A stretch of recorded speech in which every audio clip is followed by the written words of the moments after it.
جب بھی کوئی کسی کو پیسے دیتا ہے کاروبار کی نیت سے، دیکھو پیسے قرض کے لیے دیے جاتے ہیں کبھی، اور اس کی تاریخ متعین کر دی جاتی ہے کہ میں آپ کو قرض دے رہا ہوں 2 مہینے کے لیے، تو یہ پابندی قرض دینے والے پر لازم نہیں ہے۔ 2 مہینے کے لیے قرض دیا، اگلے دن آپ کی میٹر گھوم گیا، آپ نے کہا واپس، تو آپ کو حق حاصل ہے کیونکہ آپ کا پیسہ ہے، جب چاہیں آپ واپس مانگ سکتے ہیں۔ تو یہ 2 مہینے 4 مہینے محض ایک اخلاقی پابندی ہوگی، شرعاً اس کی ذمہ داری لازم نہیں ہے۔ جس کا پیسہ ہو اس کو ہر وقت اختیار ہے، اس نے کہا تھا 1 سال بعد لوں گا لیکن کل بھی واپس مانگ سکتا ہے۔ ہاں سامنے والا اگر مجبور ہے، محتاج ہے، دینے کی قدرت نہیں ہے، تو پھر اسلام نے ترغیب دی ہے فَنَظِرَةٌ إِلَىٰ مَيْسَرَةٍ، اسے کچھ وقت مہلت، یہ اخلاقی پابندی ہے۔ تو اور اگر بزنس کے لیے پیسہ دیا ہے تو پھر اس کی 2 صورتیں ہیں۔ اگر آپ نے پہلے سے ایگریمنٹ کیا ہے کہ میں آپ کو کاروبار کے لیے پیسہ دے رہا ہوں اور 1 سال تک پیسہ نکالوں گا نہیں، تو پھر 1 سال کی پابندی لازم۔ اور اگر ایسی کوئی بات نہیں ہوئی تھی بھائی پیسہ دے رہا ہوں تو وہ جب چاہو واپس نکال لو۔ البتہ اگر وہ پیسہ کہیں انویسٹ کر چکا ہے اور فوری نکالنے میں اس کا اچھا خاصا نقصان ہو رہا ہے، تو پھر ہم اس کو اتنی مہلت دیں گے کہ جو ایسٹس ہیں وہ بک سکیں مناسب ریٹ پر، ٹھیک ہے نا؟ تو اتنی وہ ایک جو مجبوری میں جتنی گنجائش تھی، وہ اس کی تفصیل پھر علماء سے آپ پوچھ سکتے ہیں، یعنی جتنی مجبوری میں اس کو گنجائش دینا بنتا ہے، لیکن ہر وقت اپنا پیسہ وہ نکال سکتا ہے۔ تو شوہر نے بیوی سے پیسے لیے تھے کاروبار کے لیے، بیگم کا دماغ گھوم گیا کیونکہ سالوں کو پتہ چل گیا ہوگا، انہوں نے بولا ہوگا کیوں دیے، ہم جب ہیں۔ ایک مثال دے رہا ہوں، ابھی یہ تو کسی خاتون نے پوچھا ہے نا، بولیں گے یار میرے بھائیوں کو بدنام کر رہے ہو، ان کی بات میں نہیں کر رہا، ان کے علاوہ کی بات کر رہا ہوں۔ تو ہوتا یہی ہے عام طور پر، جب بیگم شوہر کو پیسے دیتی ہے، بیگم کے بھائیوں کو پتہ چل جائے تو ان کا میٹر شارٹ ہوتا ہے۔ شوہر تو بیوی کو دیتا ہی نہیں کاروبار کے لیے پیسے عام طور پہ، ٹھیک ہے نا؟ لیکن الٹا ہوتا ہے کہ معاملہ بیوی شوہر کو دے دیتی ہے بعض دفعہ۔ تو اب شوہر واپس نہ کرے تو گناہ گار ہے بھائی، بیگم جب چاہے پیسہ واپس مانگ سکتی ہے، اور شوہر پر واجب ہے کیونکہ کوئی ایگریمنٹ نہیں ہوا تھا نا 1 مہینہ 2 مہینے کا، تو فوراً کاروبار سمیٹ کے پیسے واپس لوٹانا واجب ہے۔ تو اگر نہیں لوٹا رہا تو ظلم کر رہا ہے، گناہ کر رہا ہے۔ آئندہ میاں کو چاہیے پیسے لیتے ہوئے 100 دفعہ بھائی کسی بھی وقت واپسی کا مطالبہ ہو سکتا ہے۔ اصل میں لوگ معاملات میں صاف نہیں ہیں، یہی تو ہم چیخ رہے ہیں۔ میں سوچ رہا ہوں کسی دن ورک شاپ کرواؤں، بٹھا کے نا معاملات لکھنا اپنے بچوں کی جیسے ABCD لکھوایا جاتا ہے نا، ایسے سکھاؤں۔ بہت زیادہ خیر ایسی ورک شاپ کرواؤں، میں پوچھوں آپ کے پاس کیا کیا ہے، آپ کے گھر میں فریج کس کا ہے، کہہ رہے ہیں فریج تو پتہ نہیں۔ کیوں نہیں پتا بھائی؟ مر گئے تو 50,000 کا تو یہ فریج ہے، کس کو وراثت ملے گی؟ لکھو لکھو یہ کس کا ہے، ہر چیز طے کرو۔ اتنا پیسہ کاروبار میں انویسٹ کیا ہوا ہے، آپ مر گئے تو وہ کس کو ملے گا؟ پتہ ہی نہیں بھائی کس کو ملے گا، کیا ملے گا، بس یہی کہ میں کیوں مروں، کس نے کہا میں مر رہا ہوں؟ ارے بھائی میں نے اچھے دیندار لوگوں میں تلواریں چلتی ہوئی دیکھی ہیں، لڑائی ہوتے ہوئے دیکھی ہے۔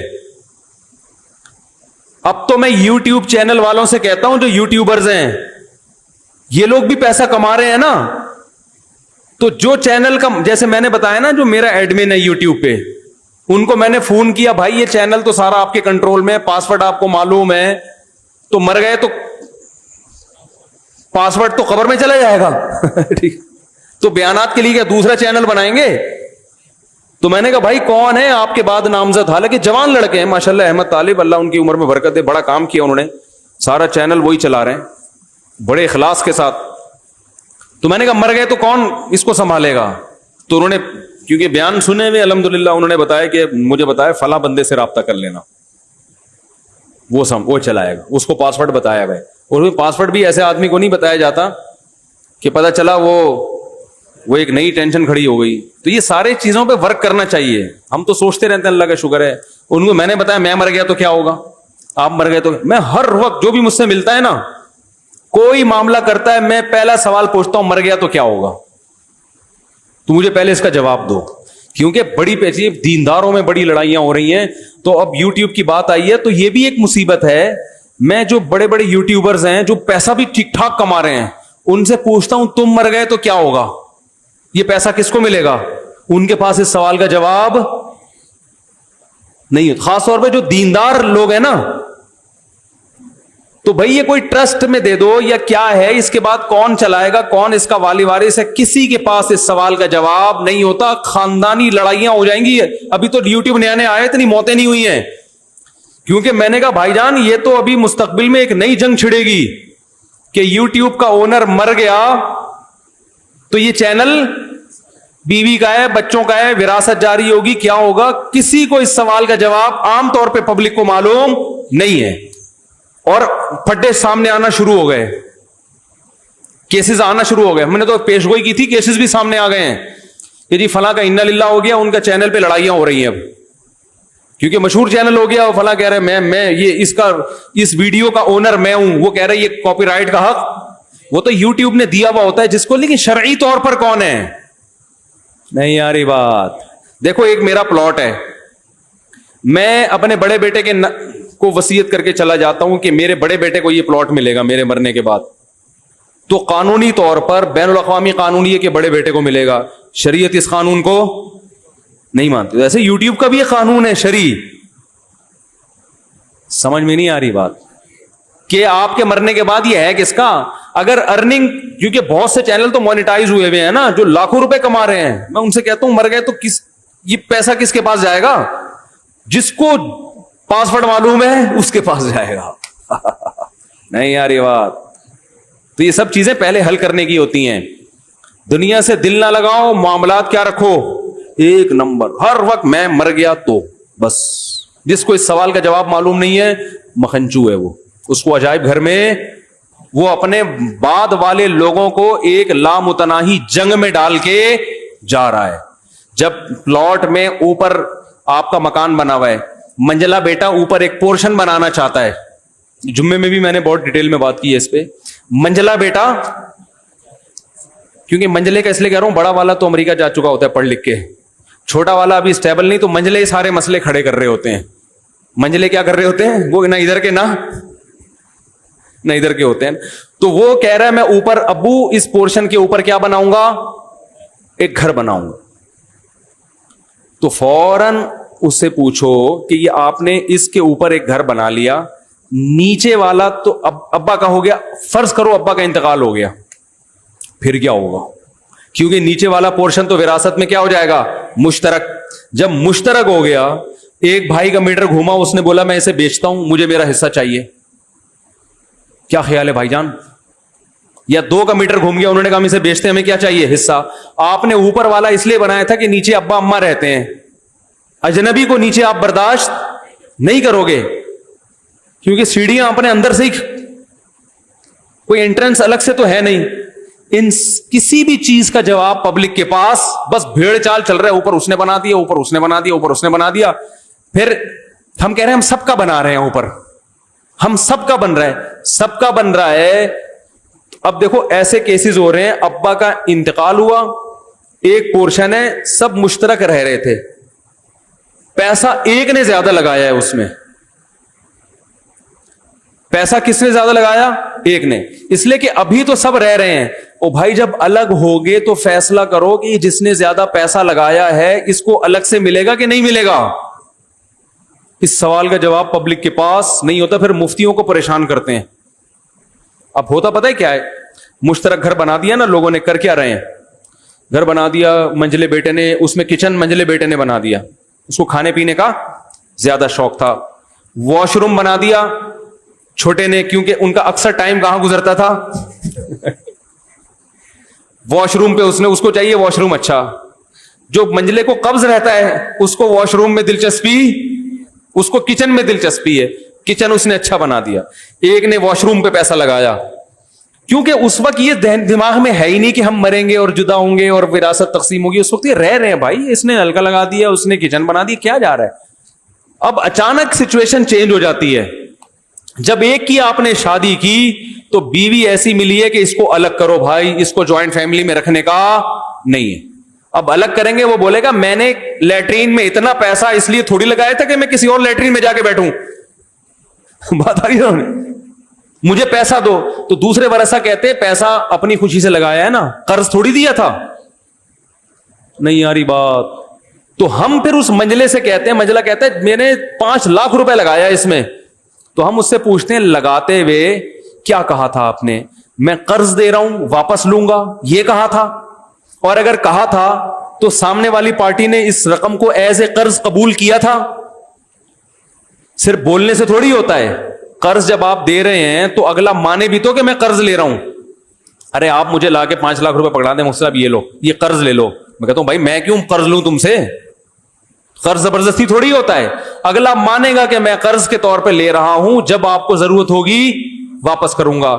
اس کی کوئی وضاحت نہیں ہوتی.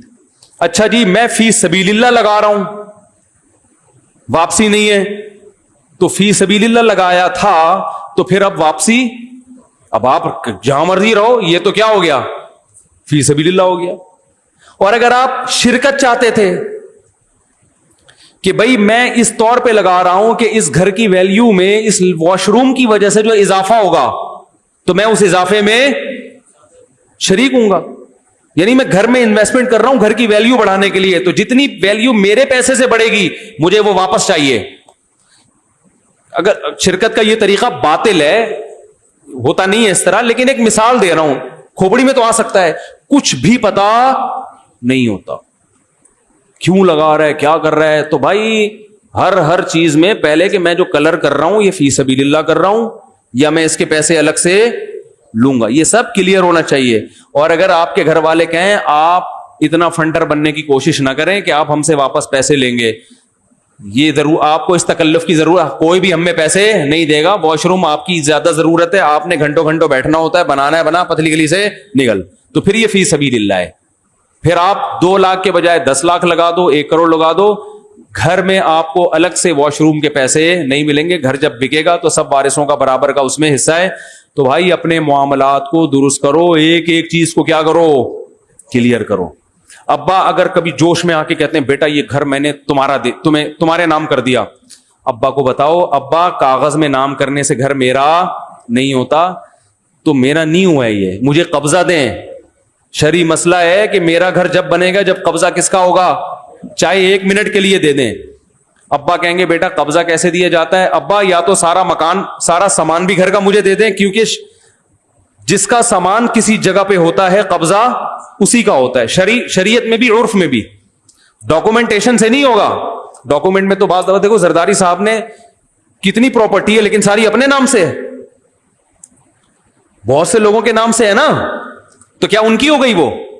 پھر تو ہمارے سابق صدر غریب ہو گئے. اپنے نام سے تو بہت تھوڑی ہوگی. تو نام تو بعض دفعہ صرف ایک قانونی پیچیدگیوں سے بچنے کے لیے بھی نام کروا دیا جاتا ہے.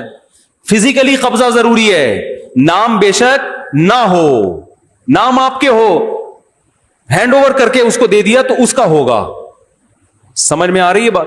تو جب ابا کہتے ہیں کہ یہ گھر میں نے آپ کو دے دیا تو آپ ابا سے بولیں ابا دیکھو سچی مچی کا دو یا نہیں دو, لٹکاؤ نہیں مجھے درمیان میں.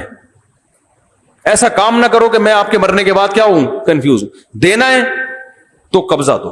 قبضے کا طریقہ یہ ہے کہ گھر پورا فرنیچر سامان سمیت مجھے دے دو اور آپ تھوڑی دیر کے لیے باہر چلے جائیں. یہ تکلف کرنا پڑے گا, نہیں یاری بات.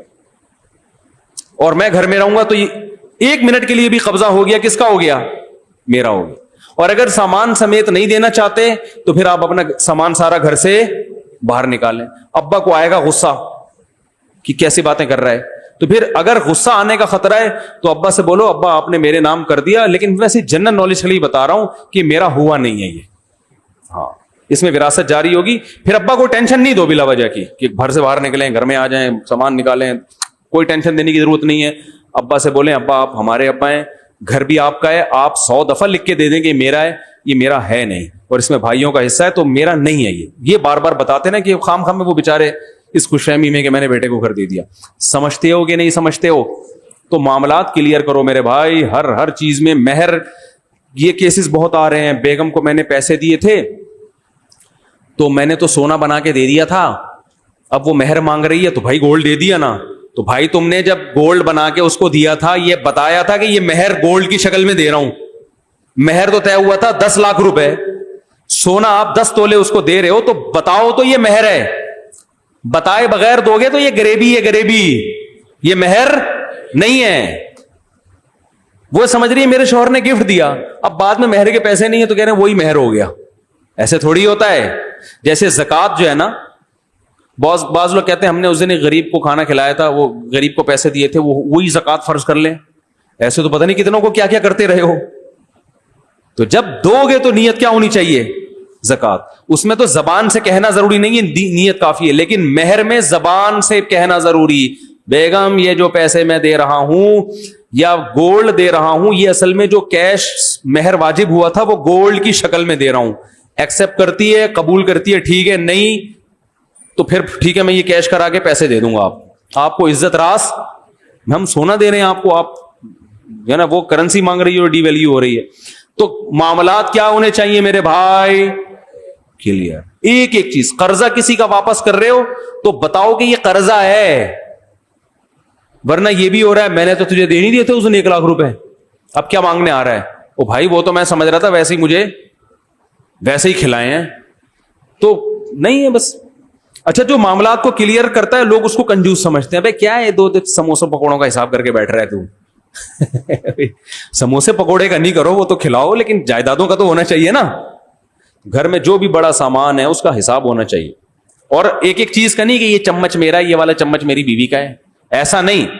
وصیت نامہ لکھو, میں نے ایسے لکھا ہوا بھائی گھر میں جتنا بھی سامان ہے, جو بڑا سامان ہے فرنیچر وغیرہ, وہ کس کی ملکیت میں ہے؟ میری ملکیت میں. البتہ فلاں چیز جو ہے وہ گھر والوں کی ذاتی ہے. 2 موٹی موٹی چیزوں کے بارے میں سمجھتے ہو, یہ لکھ دو, ختم ہو گئی بات. کتنا ٹائم لگتا ہے لکھنے میں تاکہ آپ کے مرنے کے بعد پھڈے نہ ہو. سمجھتے ہو؟ اللہ کرے سمجھ میں آ جائے, آئے گی نہیں سمجھ میں بات. تو ابھی جا کے نا فوراً فرض کر لو, جیسے ہی بیان ختم ہوتا ہے گھر جا کے بیٹھیں اور فرض کریں کہ آپ مر گئے ہیں. اب ہو کیا رہا ہے, کیا کیا پیچیدگیاں آ رہی ہیں. تو اب آپ سوچو یار یہ بھی مصیبت, فلاں کا پیسہ وہاں پھنسا ہوا ہے, میرے بچوں کو تو معلوم ہی نہیں 2 کروڑ میں نے اس کو دیے ہوئے ہیں, تو بچوں کا حق تو گیا, وہ کون سا دے گا. تو آپ کے سامنے بہت سی چیزیں آ جائیں گی, پینسل پہ لکھ لو اور اللہ کا شکر ادا کرو, مرنے سے پہلے اللہ نے ہمیں شعور دے دیا اور دوبارہ زندگی دے دی گویا کہ. تو گویا یوں فرض کرو اب میں دوبارہ زندہ ہو کے, اللہ نے مجھے مہلت دی, بولا تو مر گیا, تیرے تو پھڈے کھڑے ہو گئے, میں تجھے ایک اور زندگی دیتا ہوں, دوبارہ زندہ ہو کے لکھ لے, بچوں کو بتا دے. ٹھیک ہے, نہیں آ رہی بات. اور اپنے بعد وسیع ایسے آدمی کو بنایا کرو جو خود متنازع نہ ہو.